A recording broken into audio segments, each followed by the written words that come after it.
Gente, tivemos um tem assunto... 250 milhões de seguidores. Tivemos um assunto nas últimas horas que já está ocupando, ocupando o espaço todo, que é a condenação do Robinho.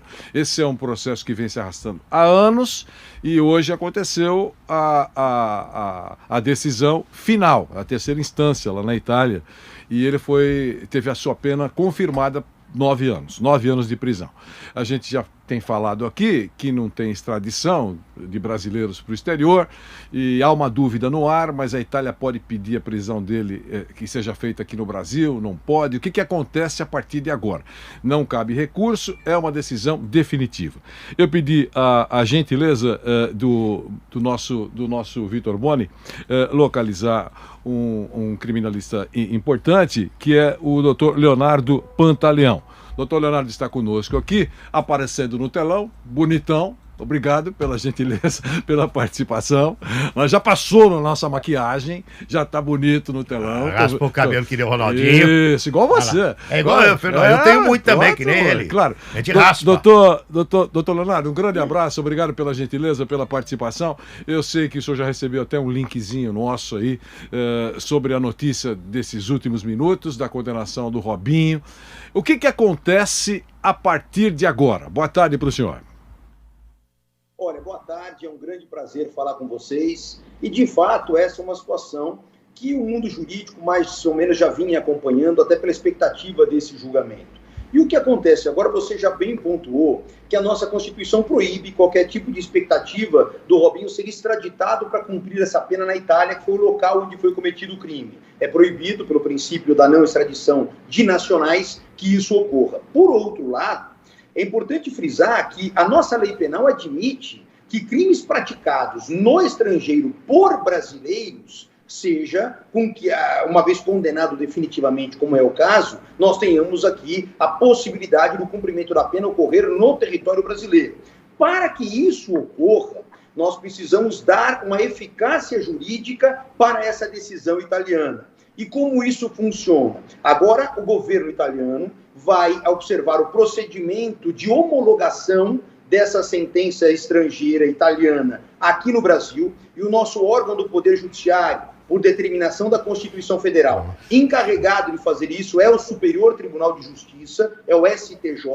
Então virá ao STJ esse pedido de homologação, o que é nada mais, nada menos do que a validação da sentença estrangeira pelo órgão judiciário brasileiro, e a partir daí pode sim ser dado início ao cumprimento dessa pena.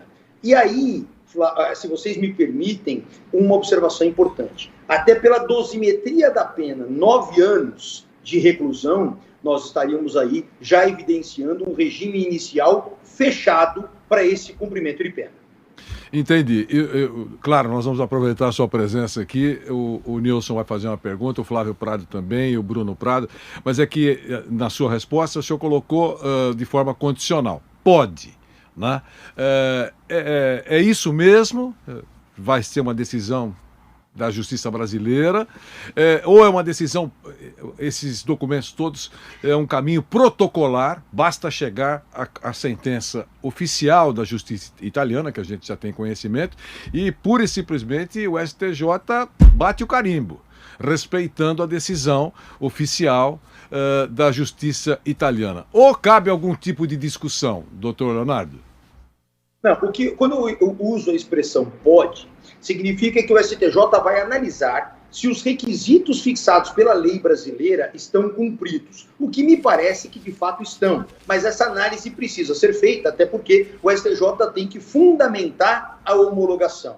Então, ele analisando que esses requisitos que a nossa lei brasileira impõe para a homologação da sentença estrangeira estão presentes, aí, de fato, ele, vamos dizer assim, bate o carimbo e dá a eficácia, até porque existe aí um protocolo, um acordo internacional também firmado entre Brasil e Itália que viabiliza esse tipo de procedimento. Nilson.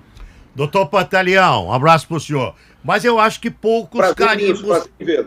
Prazer, viu? Poucos carimbos foram batidos até agora, né, doutor? Ou isso passa a ser comum? Eu entendo que não, doutor. Olha, na verdade, Nilson, você tem aí, como eu disse, algumas análises, algumas coisas. É que o caso do Robinho, ele, até por pessoa pública que acaba ganhando uma dimensão maior. Mas nós temos aí uma certa frequência no Poder Judiciário de situações dessa natureza. Não é tão comum a divulgação, porque não se trata de uma pessoa pública. Mas nós temos esse caminho protocolar com uma certa frequência no STJ, sim. Flávio Prado. E existe uma boa tarde ao senhor. Existe algum tipo de jurisprudência adotada, mais vezes condenações, mais vezes absolvições? É mais normal que se homologue ou é mais normal que não se homologue? Ou não há uma estatística nesse sentido, não há uma jurisprudência, doutor Pantaleão? Flávio, boa tarde, prazer em falar com você também. O que nós temos é uma regra estabelecida. Então, o que acontece? Preenchidos os requisitos, tem que ser cumprido. O Brasil já se comprometeu internacionalmente em dar validade e eficácia às sentenças estrangeiras, desde que observadas as regras constitucionais e infraconstitucionais. Então, a partir do momento que isso está satisfeito, o Brasil não tem muito espaço de manobra, vamos dizer assim, para poder eventualmente não atender aquilo que já se comprometeu no passado. Bruno Prado. Doutor, prazer falar com o senhor. Esse processo, se acontecer na justiça italiana pedindo essa homologação, isso levaria muito tempo? É uma coisa que acontece rapidamente?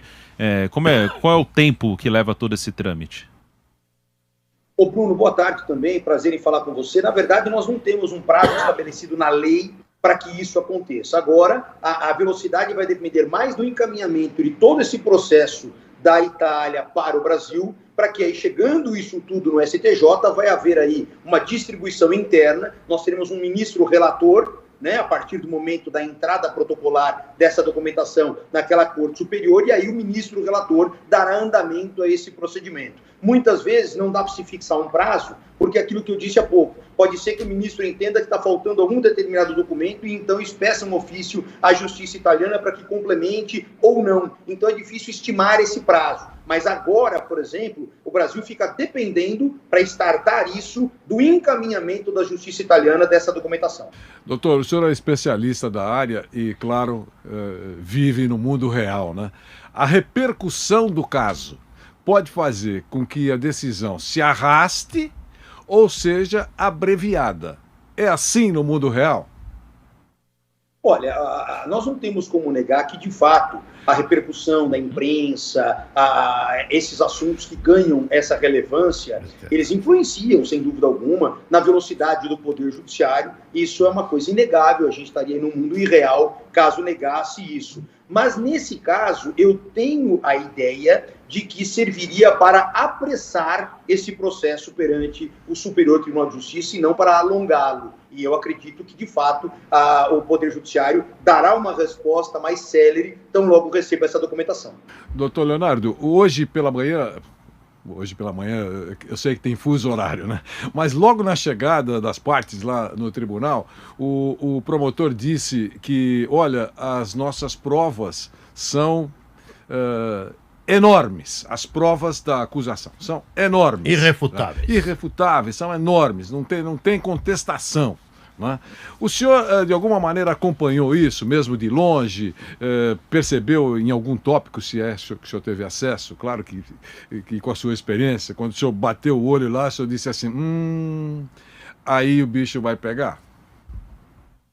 Olha, na verdade nós temos aí uma situação que muitas vezes nós temos os elementos indiciários mínimos. O que significa isso? Ainda mais em crime sexual, o que acontece é que a palavra da vítima ela tem um peso muito grande. Claro, cercada aí de outros elementos, ela não pode ficar isolada naquela versão, mas tendo outros elementos que venham a corroborar, isso é muito simples. Por quê? O indivíduo que vai praticar em tese, agora eu falo no geral, um crime de natureza sexual, claro que ele não vai praticar isso na frente de testemunhas, embaixo de câmeras de filmagem. Então a palavra da vítima ela acaba tendo um peso relevante, não só no Brasil, mas também na legislação mundial. O que eu vi também o promotor comentar é que esses elementos de convicção são fortes a ponto de dar verossimilhança para a versão apresentada pela vítima. Elementos de convicção, outros, assim como testemunhas, assim como o contexto do fato, assim como a prova de que ela não estava em condições ali de ofertar um consentimento para aquele ato sexual, e isso tudo, então, restou tão corroborado no olhar da justiça italiana que automaticamente nas 3 instâncias houve uma condenação, não houve nenhuma delas um tipo de absolvição. Mas, o que é importante também, será que o Brasil pode analisar essas provas para homologar ou não a decisão italiana? Não. O Brasil não tem essa atribuição. O Brasil simplesmente, nos casos em que os requisitos forem preenchidos, analisa o aspecto formal. Preenchido o aspecto formal, ele simplesmente dá seguimento àquela condenação que foi imposta. Ele não reavalia o contexto probatório. Então, a convicção da responsabilidade penal fixada na justiça italiana é a que vai prevalecer aqui para fins de cumprimento de pena. O Nilson vai fazer uma pergunta para a gente encerrar. Diga, Nilson. Digamos que efetivamente ocorra o cumprimento de pena no Brasil, doutor Pantaleão. Essa pena é cumprida de acordo com o regime italiano ou com o regime brasileiro? Que depois de um determinado período, por exemplo, 1/3 da pena, o cidadão pode estar já livre. Como é que funciona isso? É regime italiano ou brasileiro no cumprimento da pena? Não, essa pergunta é muito interessante nisso, e é observada a regra do direito brasileiro. E vou te dar um exemplo aqui para você poder entender, e vai ficar fácil para os seus ouvintes também, que são milhões aí no Brasil, poderem compreender. Imagine que essa conduta fosse punida com pena de morte no exterior. Não é o caso, mas imagine que fosse. O cumprimento dela, obviamente, seguiria aqui as diretrizes da lei brasileira. E isso vale também para todos os casos, inclusive esse do Robinho. Então, nós teríamos aqui a observância das regras penais brasileiras por o cumprimento da pena, progressão de regime, obtenção de benefícios, tudo de acordo com a nossa lei nacional. Perfeito. Muito esclarecedora a sua participação. Doutor Leonardo Pantaleão, criminalista. Doutor Leonardo, um grande abraço, obrigado pela gentileza, pela participação, esclarecendo. Nós estamos falando com o doutor Leonardo porque há minutos, né, chegou a notícia no Brasil e no mundo todo correu sobre a terceira decisão, e a última instância da justiça italiana, condenando o Robinho naquele processo, ele e outros, por estupro que aconteceu há alguns anos. Isso vem se arrastando há muito tempo. Doutor Leonardo, um grande abraço, muito obrigado. Boa tarde para o senhor. Da mesma forma, um abraço a todos e até uma próxima oportunidade. Muito obrigado.